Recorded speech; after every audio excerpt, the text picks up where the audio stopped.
My name is Mark Drummond. I'm the Judicial Director of the Civil Jury Project. And I want to call one of your local judges, Judge Engelhardt, to welcome you all.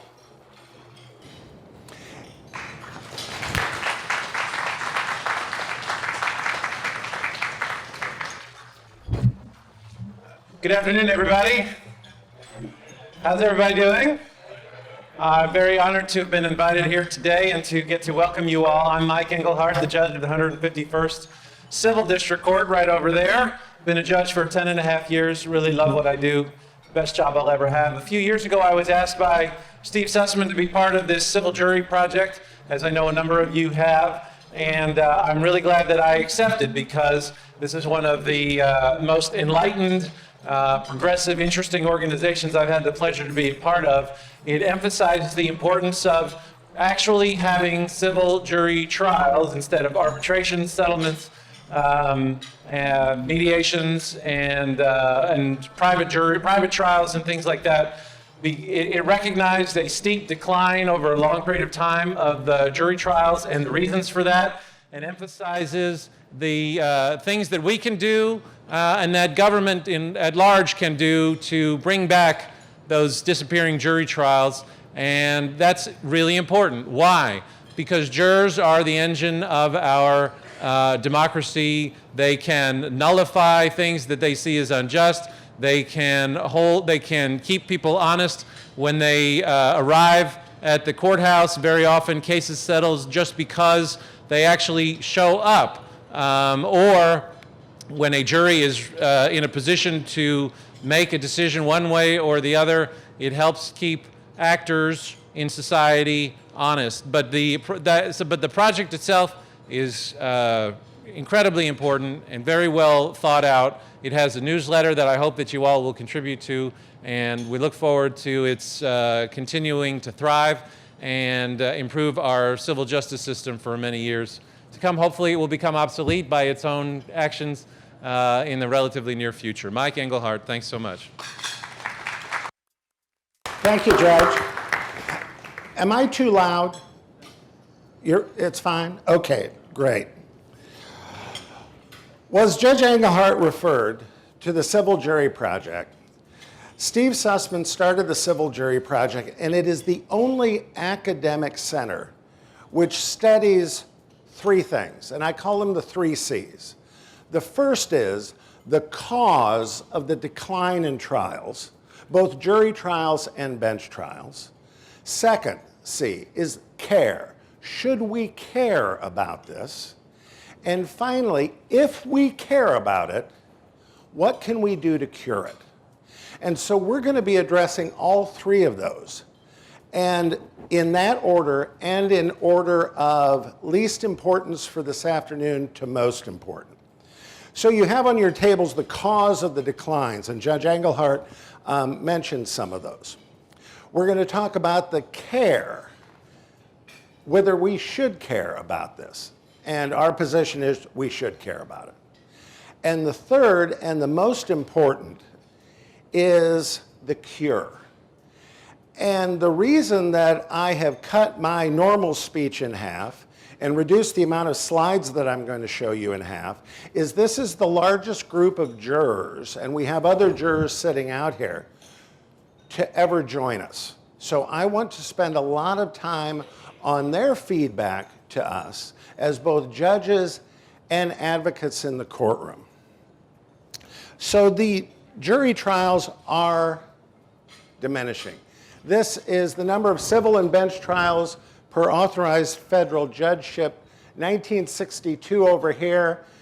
For those of you in the back, this is a little bit above 14%. Blue line is bench trials. You see those are declining. Red line is jury trials, and we are now under 2%. For state civil cases, the top is close to 8%, and we're now down below 5% with regards to that. So who are we at the Civil Jury Project? We have 300 judicial advisors. Judge Engelhardt is one of the judicial advisors, and we have, I believe, 5 others in the room. We have Judge Atlas from the federal side, Judge Collier over there, Judge Garrison. I think Judge Garrison might have gotten tied up in court. Judge Hawkins. Thank you. Judge Miller. All right, and any other judges that I've missed? Okay, I'm sorry. Donald Roth, thank you, Judge Roth.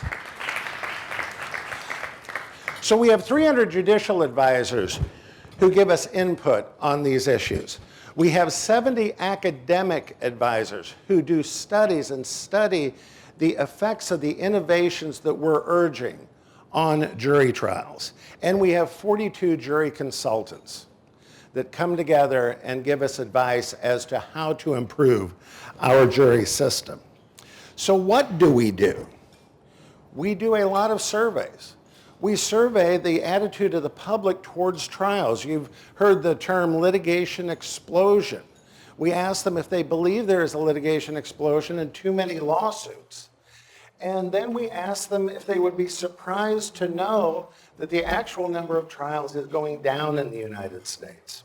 We do in-depth research. We have looked at the B2B disclosures filed in the SEC between corporations and have discovered that a majority of them do not have a mandatory arbitration clause written into them, which means that the general counsels and the people who counsel these corporations for these business deals are keeping those out. And quite frankly, we were surprised by that. The other thing we do is we have workshops. I believe, I'm going to get the numbers right, we've had 9 workshops among these 3 groups where we brainstorm. And we have had 33 of these judicial improvement lunches for 2 reasons. One, to thank these people who will be up here shortly for their jury service.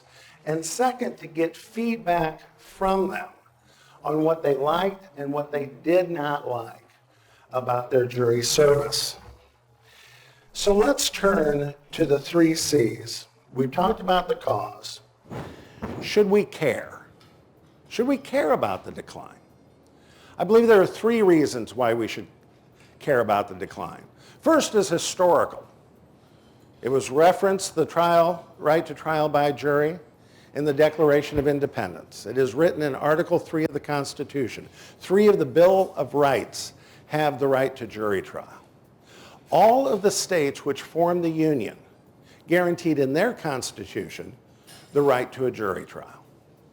So we have historical reasons for caring about it.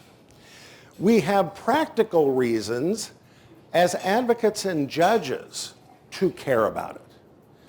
And I want to submit to you that a jury trial has greater weight than a judge's decision. And you know what? I can say this because I have been a judge for 20 years. I bet I issued thousands of decisions, usually orally from the bench, sometimes in writing. But there was never a buzz around the courthouse as to what did Judge Drummond decide in this case. There is always a buzz around the courthouse when you have a jury out. They want to know, what did the jury do with that case? As an advocate, I of course enjoyed when I won a bench trial in front of a judge. But when I won a jury trial, when I could convince 12 or 6 people to agree with me, that had greater satisfaction. It had greater weight. The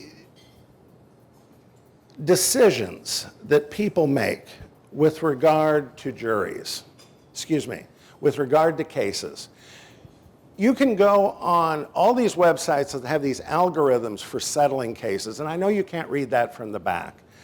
But on this side, on the far side, is always a range of jury verdicts. They work backwards from the jury verdict. Even complicated decision trees on this axis are all potential jury verdicts. All decisions, in my opinion, are driven by what juries do. I'll give you an example of a jury verdict which sent a message. One of the next to the last cases I tried was a simple automobile accident case. And it was two people side by side, well, allegedly side by side, and they both were in left-hand turn lanes. So here's what happened. The plaintiff is in this lane. There is an 89-year-old woman in this lane, and she gets confused. She wants to go straight. She has to turn left. So I'm thinking this is a pretty low speed impact. You know, both these cars take off at the same time and they go like this. Oh no, not from the plaintiff's viewpoint. Here's what the plaintiff testified to. I was in this lane, no one was in this lane. Light turned green. I started to make my left-hand turn, and he points at the 89-year-old lady, tried to beat the light. And he smacks his hand. She T-boned me. And all 12 jurors jumped a little bit when he smacked his hand. The front of her car went over the front of my car, and it was just according to him, an outrageous, a terrible accident. It was kind of like Dukes of Hazzard. Even though both cars drove over to the bank parking lot, they exchanged information, and he went and got a pizza and took it home. So after he gets done testifying, I insist on one of the jury innovations. One of the jury innovations is to allow the jurors to ask questions. So I turned to the jury and I said, any questions? 10 hands went up. Usually we get only 1 or 2 questions. You know what the question was? Anybody want to venture a guess? Other than what kind of pizza? Did the airbags go off? And the airbags did not go off. It was a brilliant question. Now, for all the attorneys in the room, I know you're sitting there saying to yourself, well, I would have objected to that because them going off or not going off does not necessarily translate into force. However, if there had been an objection, I would have given a limiting instruction and said you could consider on damages because he was claiming a closed head injury. And I thought the bag exploding would relate to that closed head injury. Here was the verdict. The plaintiff suggested a verdict that was a high amount, of course. The defense attorney suggested a verdict. And the verdict that came back from these jurors was under what the defense attorney said it should be. The plaintiff's attorney asked that the jury be polled, and I don't know if any of the jurors were polled, but it's where they go through. Mr. Smith, was this then, and is this now your verdict? So the plaintiff heard from 12 of his fellow citizens, yes, yes, yes. And that has power. I had the privilege of going to see it, To Kill a Mockingbird in New York. And Aaron Sorkin has written into the play the jury poll. And he has the actors say 12 times, guilty, guilty, guilty. And it is just chilling. So the effect of a jury deciding it, the effect of 12 people telling a person whether they have a claim or don't have a claim, and if they do have a claim, the amount that that claim is worth, has more power than me as one person saying it. And you know, in the civil arena, think about this. We allow it in the criminal arena, and if we're deciding issues of life, liberty, and in some states, death, doesn't it make sense that we decide issues of liability? Because actually what we're talking about is whether somebody is liable, and if they are, the amount of money that should be returned. So we should care. And finally, let's say we didn't have the historical antecedents to this. It wasn't in the Declaration of Independence. It wasn't in the Bill of Rights. It's not in the Constitution. There is a practical reason why we have juries, and that is 12 heads are simply a lot better than one. You heard the phrase, 2 heads are better than one. The book, Wisdom of Crowds, talks about, in May of 1968, the nuclear submarine Scorpion was lost. It was lost in an area based upon the last readings, a 20 square mile area. And the Navy tried to find it, and they couldn't find it, and they needed to find it. The person who was in charge of finding the Scorpion said, here's what we're going to do, because he knew about these relatively simple studies where you have people who at state fairs try to guess the weight of an ox or try to guess how many beans are in a jar. And individually, people are very poor at this. But when you take 10 or 20 or 100 people giving their input and average them, it is usually spot on. So he formed teams. He had teams of people who dealt with nuclear submarines. He had teams of mathematicians, and he had teams of salvage people, people who had no training in mathematics or nuclear subs, but actually went out and salvaged things from the sea. He told them that I want to have your coordinates. Each of you decide, and I want to have your coordinates. Do not talk among yourselves. And they sent in their coordinates, and their coordinates averaged were within 200 yards of that submarine, and they found the submarine. So there is a practical reason why we have juries. 12 heads, especially in complicated factual situations, are simply a lot better than one. All right, let me, before I go to these jury surveys, I want to do, first of all, are all the jurors done eating? If you are, could you please come up and take your spot?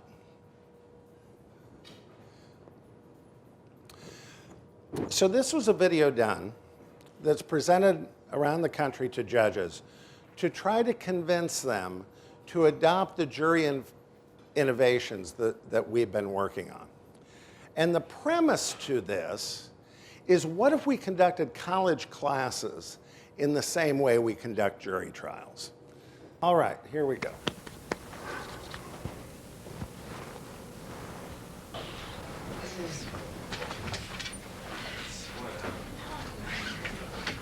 Thank you for coming. Now, I realize that you were summoned to this class without signing up for it, and you haven't even been told what this class is about. Nevertheless, let me tell you what the rules and procedures are. This course could take a few days or a few weeks. I'm not sure.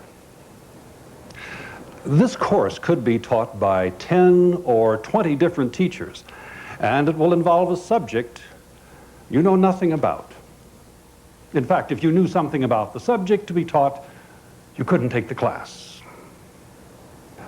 Each teacher will give you relevant information about the subject, information you'll need for the final exam. However, I will not tell you what is important and what isn't. Not only must you determine what is consequential or not, you must also figure out which teachers have told you the truth. And you can't take notes to remind yourself of what you've heard or what you thought was important. Also, you may not ask your teachers any questions, no matter how confusing the lectures are. Nor are you allowed to talk to your fellow students about anything the teachers have said, even though this is normally how you go through a college course, or life for that matter. And while it might be helpful to have a notebook for notes, course materials, or even an idea of what the final exam might be about, it ain't gonna happen. However, we will let you look at some of the materials while one of the teachers is lecturing on another important aspect of the course. Now, I won't be telling you what is important in this course or what the rules are for the final exam until all the teachers have given their lectures. When I do explain the final exam, I'll spend only 15 or 20 minutes on it. And I will probably use unfamiliar or technical terms that I will not explain. The final will involve only 1 or 2 questions. And you will have 1 sheet of paper to write the answer on. You can then discuss the course with each other, but bear in mind, you will all have to agree on the same answer to receive credit for the course. You will also be locked in this room until you reach agreement. Oh, and one more thing. Depending on your answer, someone you don't even know will either win or lose. Any questions? Good. Let's begin. This will be a rewarding experience for all of us. I think all the students who had no lines at all should win Emmy Awards. They were absolutely brilliant. So let me get back to the slides before here we go. So I kind of want to break the ice by showing you some jury feedback questionnaires that I received when I was an attorney. Because I sent this fairly rudimentary survey, and this will help break the ice for our panel up here, because I want them to be totally frank. The first question is, what did you like best about the jury trial experience? This person wrote, very interesting. Second question, what did you like least about the jury trial experience? Sort of boring. I love this one. I feel that with all of your evidence, you had a very strong case clear up until the end. The verdict was hard to come to. Perhaps they were telling me I should not have delivered my closing argument in that case.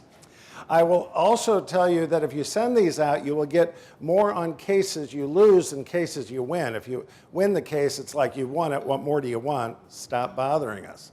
And this is my #1 favorite that I received as an attorney.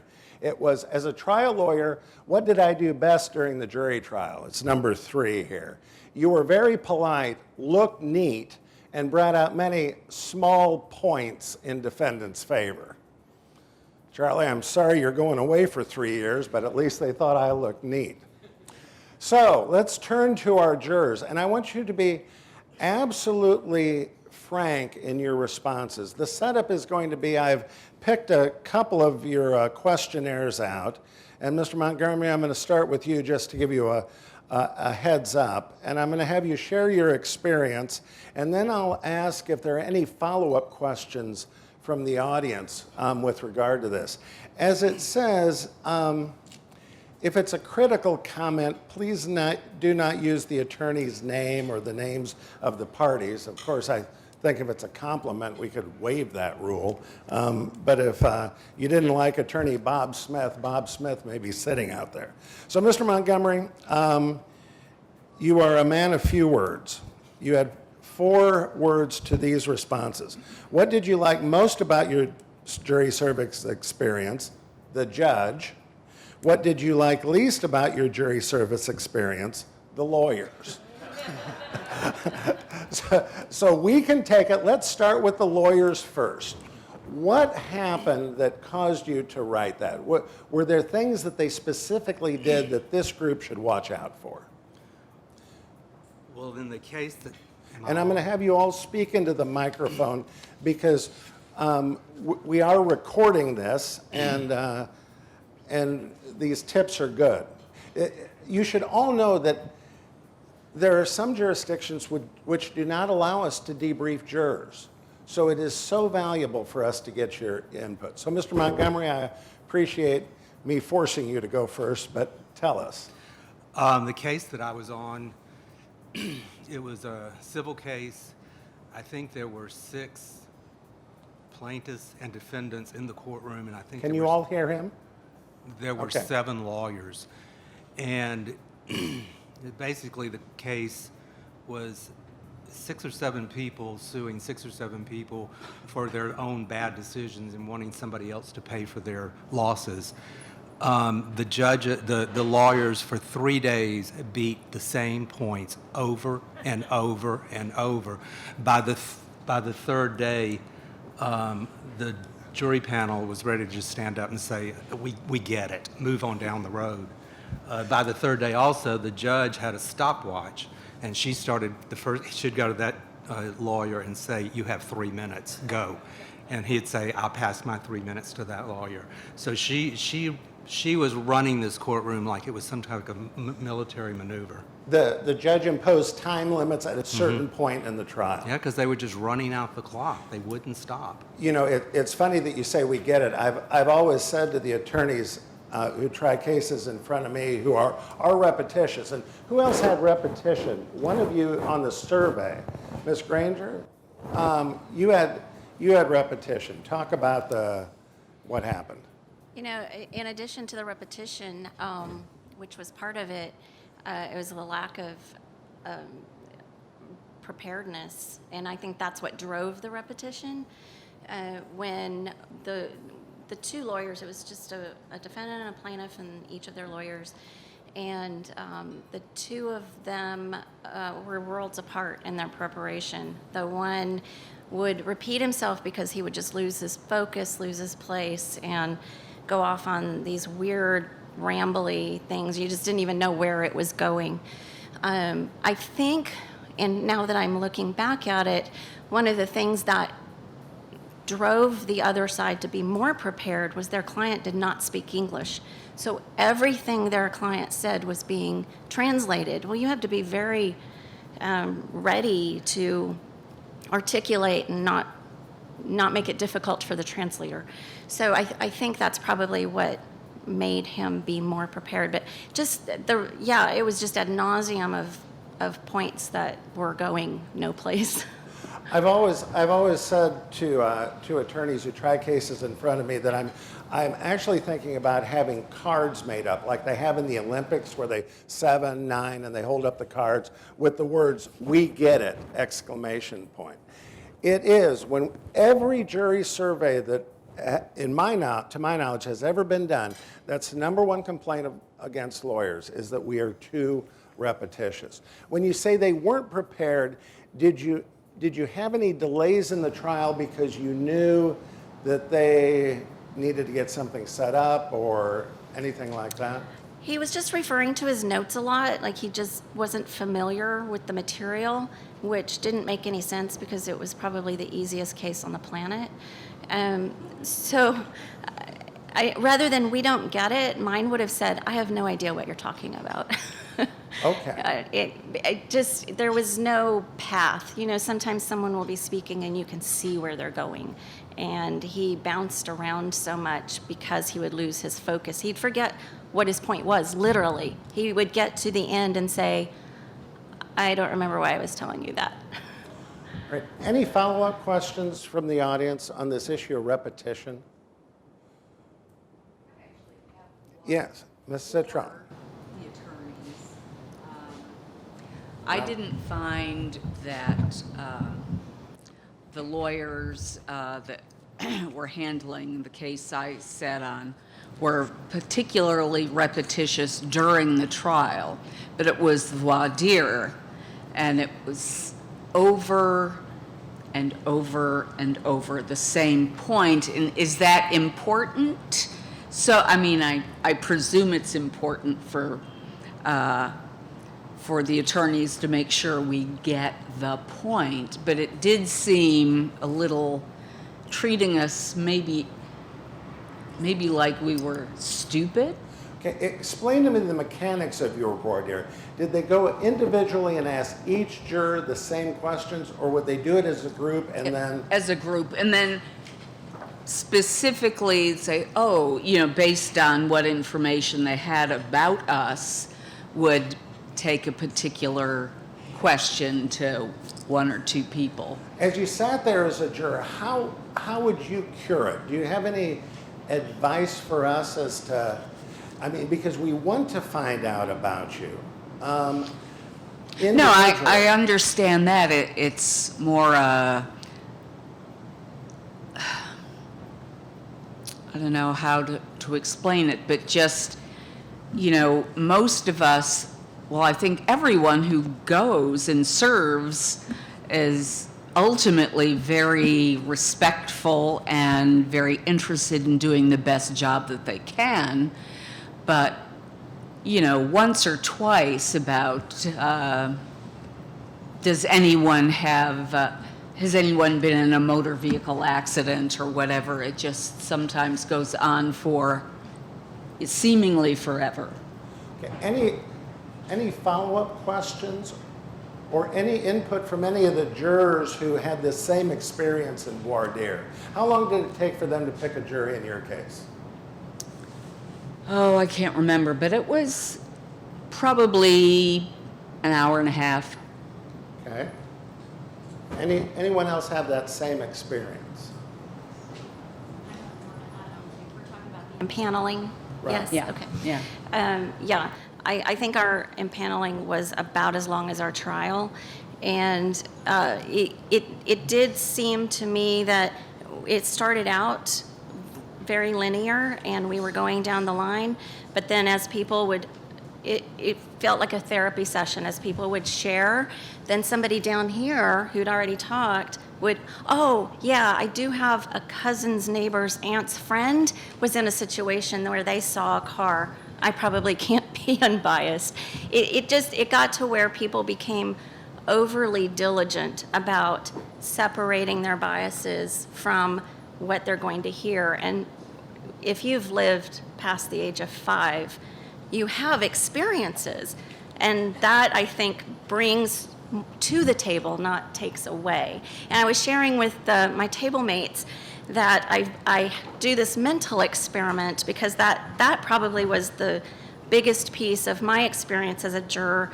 Was I have this mental experiment of the lawyers try to cull their options and get the best jurors for their situation, and they're each contradicting, of course, where they're wanting to go with that. But in the end, just as I'm looking at them and making an assumption, and I make my preliminary ideas of what I think I'm going to think, but you put that aside, they're doing the same thing. Well, I found in my case, I was completely wrong. I thought I had this nailed, and I went in, heard the information, and realized, oh, I had no idea. And they have to be doing the same thing back at us, right? So if instead of thinking that they can call the jurors, what if they just called 12 people, said, those are your jurors, put them up? Wouldn't that be an actual jury of peers? Rather than thinking that you can pick the people that are going to be good for you, maybe you're wrong. Yeah. It's interesting you say that because I'm sure it's impractical, but that's what I was thinking. After trying cases for 20 years and trying to psychoanalyze jurors, you know, I've known jurors who would say, you know, I've been married to the man for 50 years and I still don't know him. Can I get to really know them in an hour and a half? So I came up with what I call the first 12 honest people not directly related to the party theory. Because whenever I tried to guess what a person was going to do, it was inevitably wrong. Mr. Thomas, you talked about the mechanics of getting to the courtroom and the traffic problems and just the sheer inconvenience. And then, Mr. Ratliff, am I pronouncing your name correctly? Yes, thank you. You also talked about the mechanics when you got to the courthouse. So, Mr. Thomas, I know we can't do anything about traffic, but have you got any ideas to what we can do to make it easier? Well, as you said, I know we can't do anything about the traffic, but in my opinion, if we would allow the jurors more time to get there, our report time was for 8 o'clock. And coming from Conroe, it's very hard to get to downtown Houston by 8 o'clock without getting up at 5:30, getting on the road and everything like that. But I do have to commend the jury system. I understand that they had to relocate the jury pool sessions because of Hurricane Harvey, which flooded our previous building. So they made an adaptation for us. I was fortunate to be there during Jury Appreciation Week. So we had coffee and cookies, which made it a little better. But overall, I think we should give the jurors more time to get there rather than having such an early start. If all possible, bring it back so whereas it can accommodate the jurors coming from a long distance. All right. And Mr. Ratliff, I'm going to turn to you because we talked about this in our last jury improvement, that the juror's impression starts at the door. And the judge, we've received some nice compliments from the jurors up here about what happens when they get into the courtroom. But in our courthouse, we're trying to work on the impression when you hit the front door. So tell us your experience. Well, I think you already took part of what I wanted to say. You already took that from me. So the judge was very appreciative of our time. I really enjoyed the experience once I got into the courtroom. But prior to that was very, it wasn't very fun at all. It felt like you're kind of herding cattle. So from the point that we checked in and then we're all queued up in that kind of small room and really tight space, it's just not very comfortable.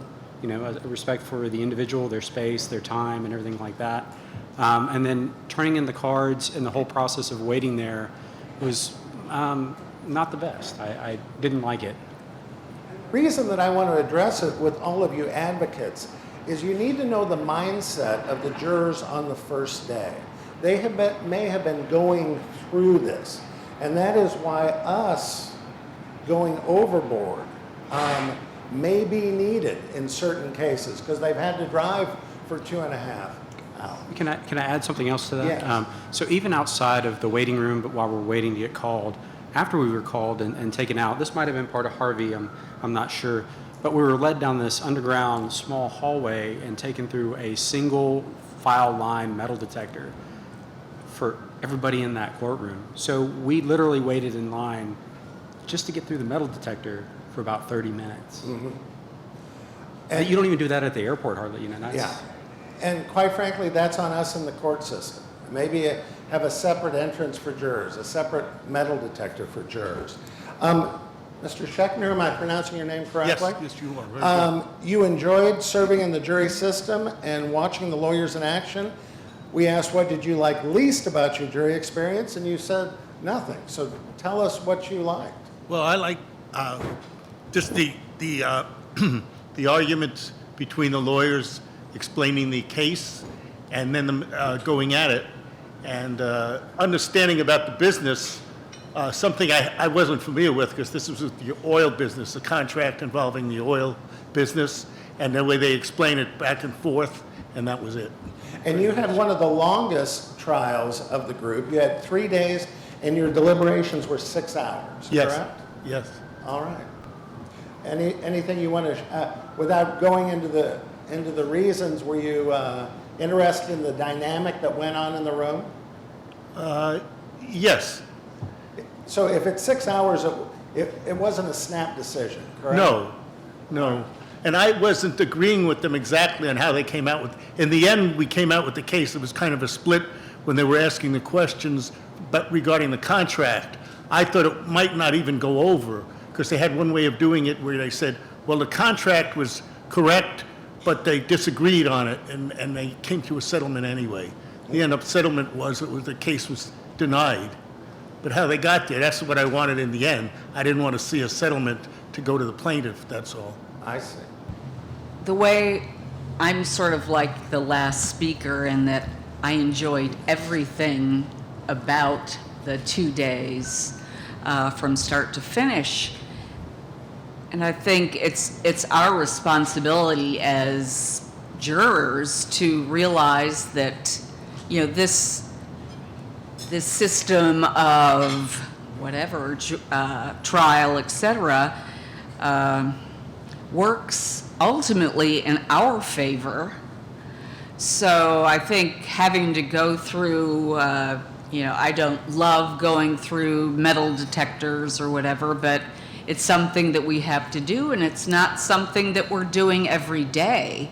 So surely we can manage to tolerate this and do what's our responsibility is without, I had to, I don't like waiting. I've been on a fair number of of juries, and, you know, when someone's late or whatever, driving in from Conroe or wherever because of traffic, you know, it's unfortunate, but I really don't think that is something that you necessarily need to be focused on. Well, all of you have a good attitude about the jury system because you're here. I mean, we are preaching to the choir, and for you to take time out of your day, drive hours to attend, tell us that we're preaching to the choir right here. Did any of you, to follow up on your question, did any of you have the experience of one juror who was just so upset with the process that they couldn't concentrate? I'll let that go by. That they were so upset with the process that they couldn't concentrate, but then as it went on, their attitude changed. Anybody have that? Yeah, Yes, I wanted to Castile, yeah. comment on that, yeah. On the preliminary selection, when we first report into the courtroom, a lot of people are already saying, we're gonna be here all day, it's a waste of time. And you sit, you're there at 8 o'clock and it may be 10, 11, or 12, you know? So I'm thinking, there's gotta be a better way to do this. I mean, we all get our letters with the numbers on it. Why not scan those numbers as soon as we get in? Hit a button where it's green or red. If it's green, you stay. If it's red, you go. I mean, I don't know. It seems like you would be better off. You'll have people with a better attitude saying, okay, you know, I'm done. I came and did my part. I wasn't selected. And then, you know, maybe have the system where you could have, you know, 10 or 15 people extra just in case, you know. Okay, so you've got to clarify, because all systems are different. How would they know, how would we know as judges that you scan it in and it's red and you go? What Well, when you information- have a scanning system, Right. it should scan the number on your letter. Right, That'll have all your information.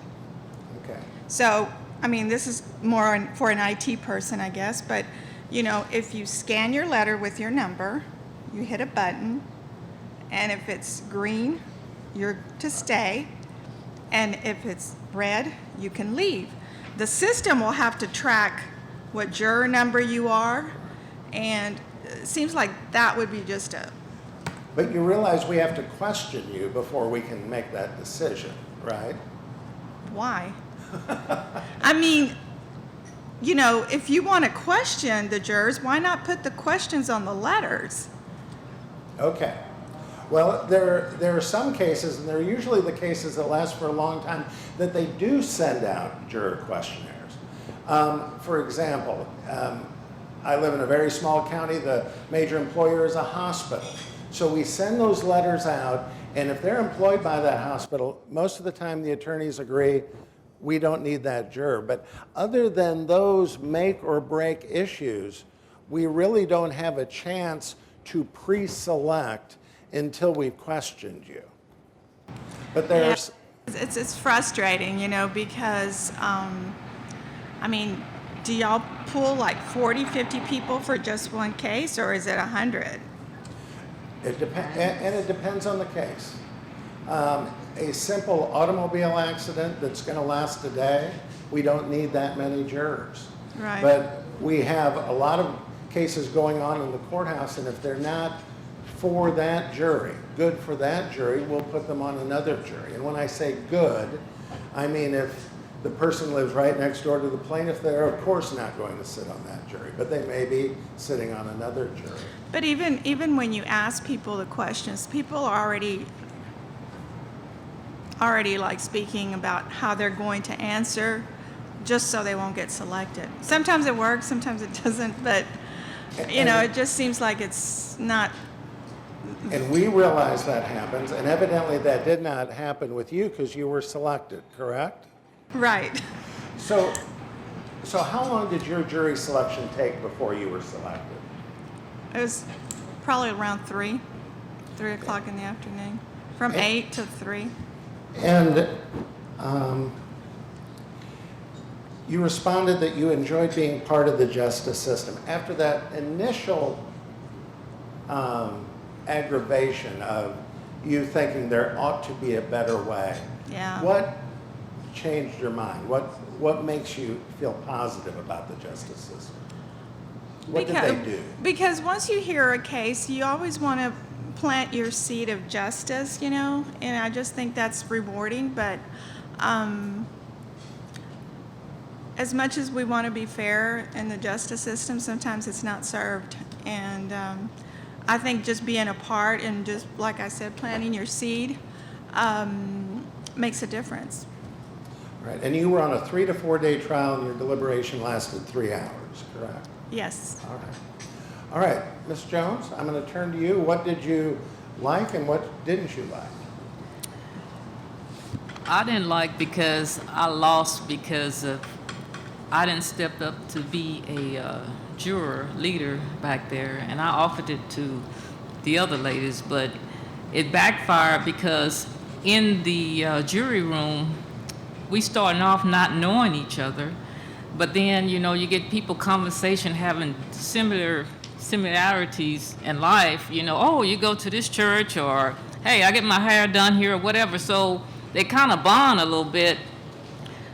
And I was upset because the leader, she, you know, during deliberation, she mentioned, oh, I had a skull fracture, and she said, oh, it hurt so bad, so I understand what you're going. I said, ma'am, this has nothing to do with the decision of this case. I said, the judge specifically told you to go by the facts of this case. And that's why last night at 3 o'clock in the morning, I came up with an idea to give the judge to probably eliminate this, because I was so upset because they found the guy 100% not at fault. I said, come on now. So writing that survey was closure for me, but getting here, maybe it'll be more closure for me. Okay. All right. What, and anything else you want to add to that? No. So, in terms of training attorneys for voir dire, you may have a juror who says that I have a certain condition, or I have a certain belief, or a certain feeling about something. And you can't get them off for cause, you've blown all your peremptories, so what do? You have to say to that juror, sir, you've told me that you have X. Do you agree? And the judge will tell you that you are not to take that into account when you go back to the jury room. Will you promise me that you will follow the judge's orders and not take that into account? And you extract that promise from that juror so that Ms. Jones can remind the juror that they promised the attorney that. And in fact, I have had some cases where I've gotten a note from the jury saying, Juror 4 is not deliberating in good faith. And we have had to call an alternate in. Judge Atlas, come on up and, did you want to say a few more words? I want to ask 2 questions of the jury. Two questions of the jury. All right. Can everybody hear me? They'd prefer if you use the microphone since we're recording. Do you want to come? Okay.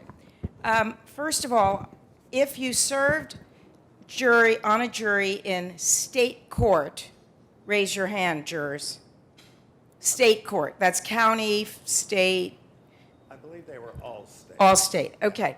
Number 2, did the judge in your world ask any questions during the interview process, the voir dire?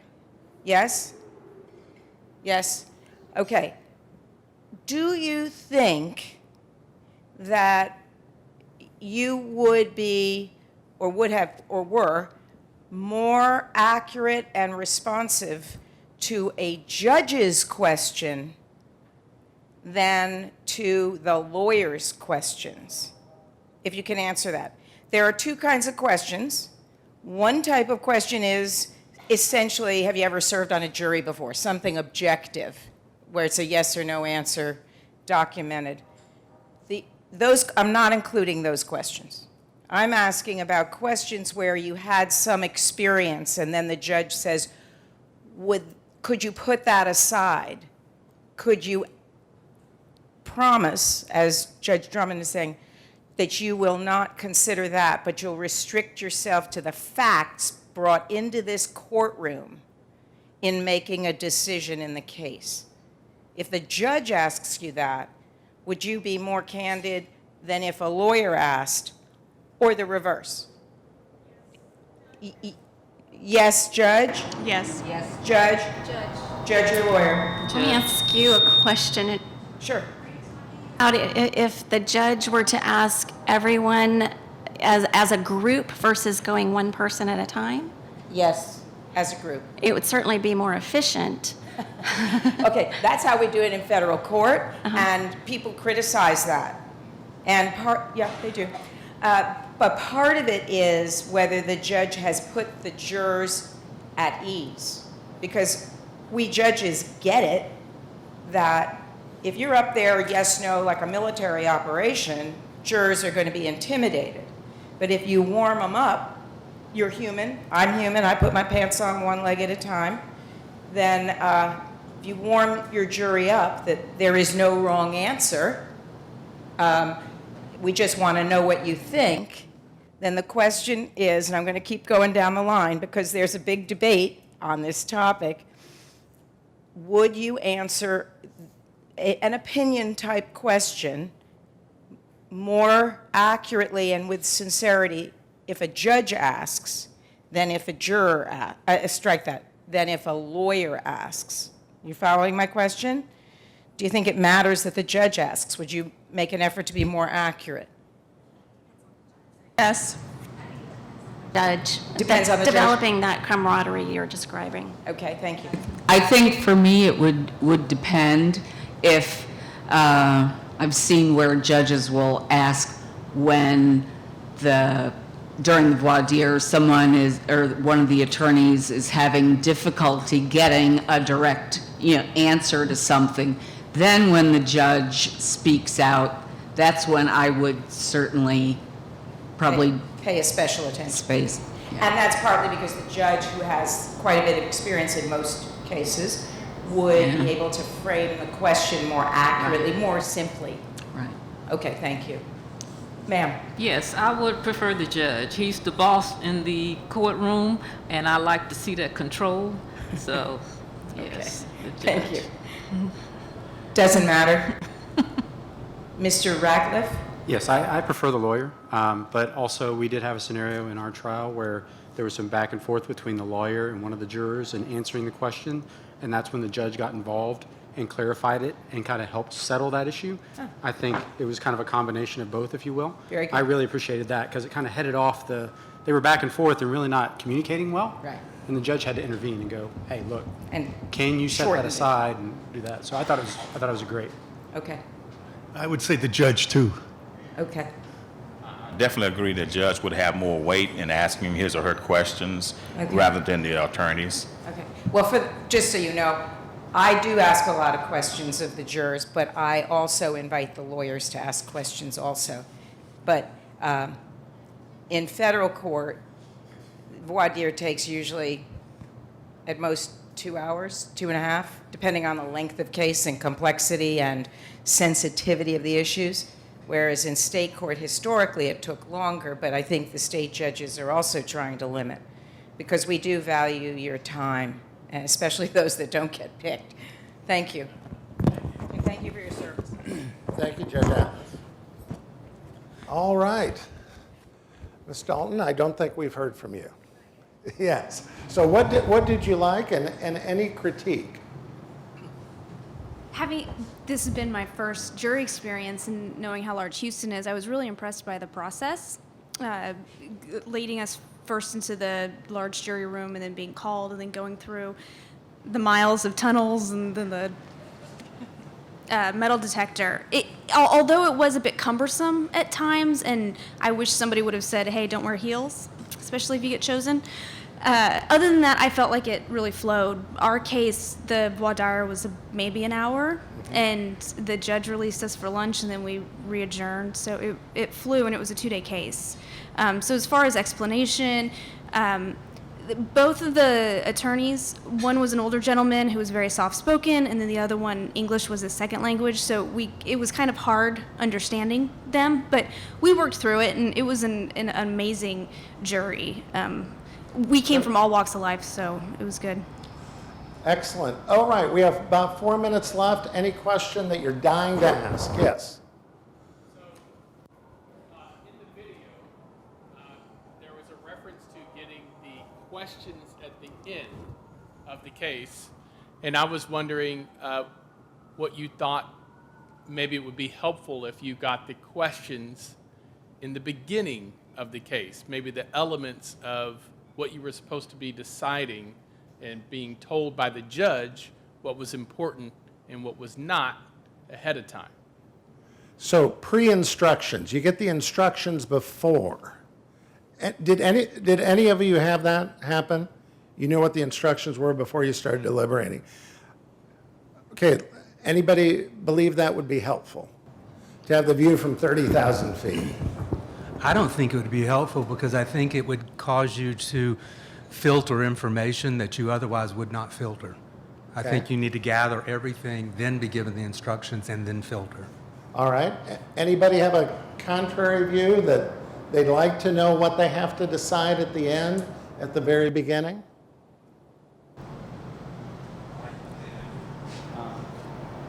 While I definitely respect your response, when we got to the end, when the plaintiff's attorney, at the very beginning, when they were doing their opening statement and everything, they were saying they were asking for a small sum, right, or a small amount. And so I'm thinking this was going to be not a real big deal, right? But then the questions at the end came up, and you had to make your choices on those individual questions.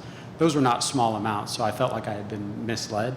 So having that, I don't know if you give everybody the entire, everything they're going to be, or all the details on what they're going to be deciding on, or something in between. But, I really had a hard time following along about what was important and what was not, because it was my very first jury trial. So to absorb all that and not be able to focus on what am I really about to take a decision on was kind of hard for me. All right. Okay, thank you. Thank you all. I am going to... Can I say something? Sure. I made a comment about, on the trial I was in, the judge with the stopwatch. I think my judge is in the room, and I think I'm compelled to say something in her defense. She was very concerned about our case being settled by the end of day on Friday, because she had a very important case starting on Monday where an individual had mobility issues, and it was very difficult for her to get to Houston and a place to stay. That's why she was doing the stopwatch, to run this thing down so we were out of there Friday afternoon. She was so conscientious that she called everybody at home 6:30 or 7 in the morning to make sure we were going to be in court on time so she could move this thing through. And did it result in a more efficient presentation of evidence? Absolutely. She did the right thing. We didn't know at the time why that was happening, but she met with us after we turned in our verdict and told us what was going on. So my hat was off to her. Okay. Thank you so much. I'm going to wrap up because we have to stop at 1:30 by telling you a story. There are countries in the world that are turning to the jury system. The country of Japan decided, due to the fact that their conviction rate, and I know I'm talking about the criminal arena, was 99.7% with judges. So they came up with what they call the Sabayin system, and it is a combined jury of 6 lay people and 3 judges, because they wanted to have their citizens involved in these important decisions. So I also do work for the National Institute of Trial Advocacy. We went over and did a trial for them in front of about 150 judges and attorneys. And at the end, they assembled their questions. And we were just flabbergasted by what their number one question was. We thought they'd be asking questions like, why 12 jurors? Why 6 jurors? Voir dire, how long? No, their number one question was this: why does the judge have to stand up when the jury walks in? Because they wanted to have the protocol down. And we explained to them that is the honor that we afford the jury. We consider the jury to be equal to the judge. They are the ultimate deciders of the facts. They decide the case. And thereby, and therefore, all the judges stand up when the jury walks in. And in Japan, when they adopted the system, all of their judges stand up when the jury walks in. If you're interested as an advocate, here is our website. We have all the studies on there. We have the videos. We are on social media, Twitter and Facebook, where jurors can go on and see the experience of jurors like we have assembled up here who had good experiences and are willing to share a little bit more of their time with us. And we have the invitation card for jurors where they can give us feedback. Let's give a round of applause to our jurors. This is the largest group we've ever had, and we thank you so much for your time. Thank you all for attending. Good luck to each and every one of you in the courtroom.